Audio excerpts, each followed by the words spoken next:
Protes terus berlangsung di Myanmar, mengikuti kudeta militer pada tanggal 1 Februari. Rabu pekan lalu, Presiden AS Joe Biden mengumumkan sanksi baru pada pimpinan militer beserta kepentingan bisnis dan keluarga mereka. Ini menambah sanksi yang telah diterapkan sejak tahun 2017 atas kekerasan yang terjadi pada kelompok minoritas Rohingya di Myanmar. We will identify at first round of targets this week, and we're also going to impose strong exports controls.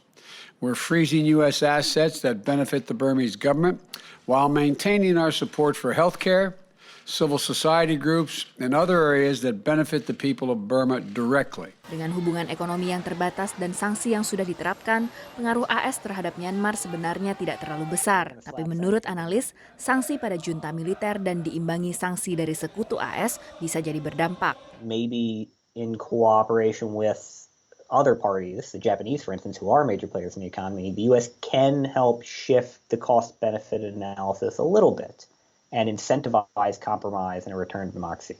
But if we think that we're going to slap sanctions and Min Aung Hlaing is going to say, I'm sorry, we are mistaken.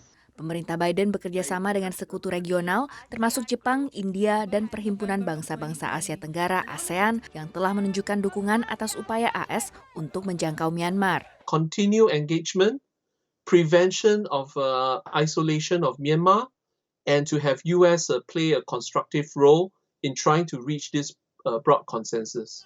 Setelah sempat mewacanakan sanksi, pemerintahan Joe Biden akhirnya memberlakukan sanksi konkret dalam menghadapi krisis demokrasi di Myanmar. Tapi dalam memberlakukan sanksi ini, pemerintahan Biden tetap bekerja sama dengan sekutu-sekutunya di kawasan. Pendekatan yang berbeda dari pemerintahan sebelumnya yang sering dituding bertindak unilateral. Kudeta di Myanmar terjadi mengikuti tuduhan mundurnya demokrasi di wilayah Asia Tenggara seperti di Brunei, Vietnam, Laos, Kamboja, dan Filipina. Ini jadi tantangan bagi pemerintahan AS, terutama jika harus bersaing dengan Tiongkok.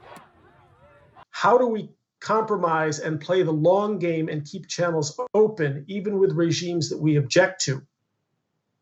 How can we do that and back off of an absolute declaration of principles in order to compete with China while still claiming that the grounds of our competition with China is in some way ideological. Sanksi AS dituding sebagian pihak sebagai langkah yang aneh, terutama setelah serangan 6 Januari di gedung Capitol oleh pendukung Donald Trump atas klaim kecurangan pemilu. Klaim serupa yang digunakan militer Myanmar untuk melakukan kudeta. I don't think it was ever all that effective when U.S. officials went into Southeast Asian states preaching. But now they'll just be laughed at. Penasihat Keamanan Nasional Jake Sullivan menyebut adanya dukungan lintas partai untuk sanksi kepada Myanmar, namun tak menampik ada pekerjaan rumah yang harus dilakukan AS.